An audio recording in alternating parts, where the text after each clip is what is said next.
everyone, I am Jasmine B. De Leon, and we are the Group 4. Today, we will discuss the one model of communication was called David BERLOS.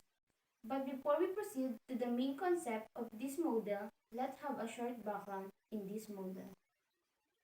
David BERLOS' model of communication, or also known as SMCR, stand for Source, Message, Channel, and Receiver, was a communication theory developed by David BERLOS in 1960. SMCR model of communication representing the key components of communication process. The first is sender or source. He, the one who encodes the message or the core of thoughts and information. The second is the medium or the channel. This is the way that we can transmit the information or message from source to receiver. And the last is the recipient or what we call receiver. He the one who encodes the message or information from the source.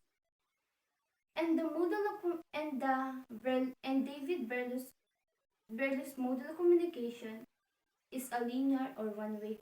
So we have key points about BERLOS model. First is focusing in encoding and decoding. Second is linear communication.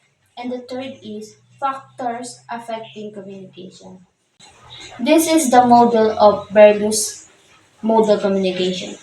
So let's proceed to the component of SMCR model of communication. The first is source. Source is from whom the thoughts or information was originated, or the one who is responsible to transfer the information to the receiver. So we have factors affecting in communication. The first is communication skill. So if you have a good communication skill, how you know how to pronounce the word, you have a correct grammar, and how you know how to deliver it good, and it will effectively understand of your receiver. And the next is knowledge. Knowledge is very important. If you have familiarity to your subject and you deliver it effectively, so the receiver will be understand your point. And the next is the attitude. The attitude include towards the audience or subject in towards oneself. If you have passion and you know how to respect others, you will have a good relationship or build a good communication to others. And next is social system. It involves the values, beliefs, and cultures and religion. And the last is culture. Culture is a particular society comes under the social system, which is na nga yung beliefs or values ng receiver mo. And if you know how to respect and you have idea to them, you need to it will help effectively to communicate with each other. Good day, everyone. My name is Rosalind Febrer. Today, I will discuss message, content, treatment, and element.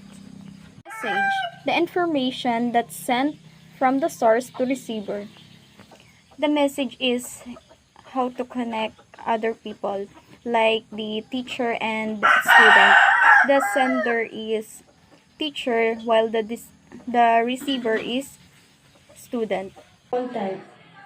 The body of the message from the beginning to the end comprises its content. Example of Example of the content. If the message is please meet me at 3 p.m., the content is to request for a meeting at 3 p.m. Element. It include aspects such as language, gesture, tone, body language, and other factors that accompany the content of the message. This help convey the intended meaning. Element. It includes aspects such as language, gesture, tone, body language, and other factors that accompany the content of the message. This help convey the intended meaning. In the same message, example, in the same message, if the sender uses a formal tone, writes in English, or smiles while speaking, these are the elements accompanying the message. Treatment. It refers to the packaging of the message and the way in which the message is conveyed or the way in which it passes on or delivered. Everyone, my name is Mark David Imperillo and I discuss the structure and code. Yung structure daw po para sa akin, ito daw po yung kapag nagpapahayag tayo ng isang idea, mahalagang magkaroon tayo nito na malinaw na panimula, gitna at wakas. Kahit na ang pangunahing mensahe ay pareho, kung ang pagkakaayos naman nito ay hindi tama, maaaring hindi ito maintindihan ng receiver. Yung sa code naman daw po, ito daw po yung refers to the message pertain to the method and form used to convey it. This include spoken and written language, body language, gesture and music, and even control symbols selecting the appreciate code ensure the message and clear to the receiver. Halimbawa na lang po, kung yung isang tao ay gumagamit ng masyadong malalim na salita, tapos may kausap siya na isang receiver na hindi familiar sa ganung language, maaaring yung nais niyang parating ay hindi mauunawaan ng receiver. Good day everyone, my name is Nicole M. Illumina. Today I will discuss channel. Channel, it refers in different ways we can receive information using our five senses. Our five senses is hearing, touching, smelling, and tasting. First, I will discuss only channel, hearing, and seeing. First is hearing. Hearing is refers to how we use our ears to listen to the things or to our surroundings, like listening to music, hearing someone to talk, and listen to the radio. For example, orally transmitted like speech, press conference, and assembly. Another example is personal communication. Example po nito ay halimbawa face-to-face meeting. Like kapag pinatawag ka ng leader nyo or mag-meeting ng face-to-face dahil sa scholarship or kaya naman sa project na hindi mo nagawa or nasubmit sa iyong teacher or leader. Second is seeing. Seeing is refers to how we use our eyes to see the things of our surroundings. For example, watching movie, reading a book, and looking at a picture. So, parang through seeing na visualize natin yung mga paligid natin, kung ano ba yung mga nangyayari. Like, for example, may nakita kang nakakalat na basura or mga nagtatapon ng basura kung saan-saan. Ibig sabihin, na visualize natin kung ano yung mga nakikita natin sa paligid natin. Good day, my name is Laika Faith Q. Disakula and I will discuss the factors affecting communication, which is touch.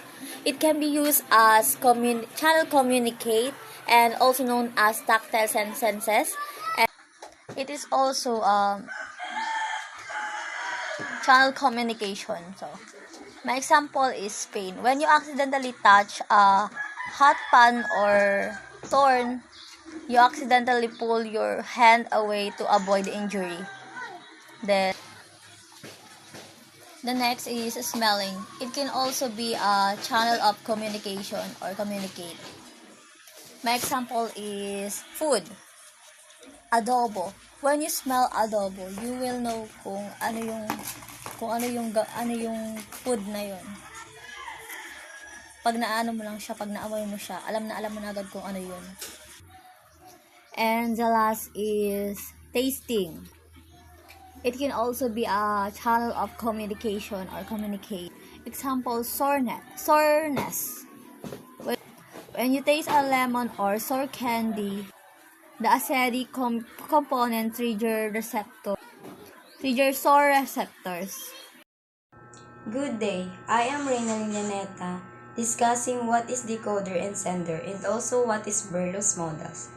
First, decoder. Decoder is when the sender gives his or her message to the receiver, then the receiver would decode the message he or she received, and when he or she already decode the message, he or she would be able to give message or reply to the sender.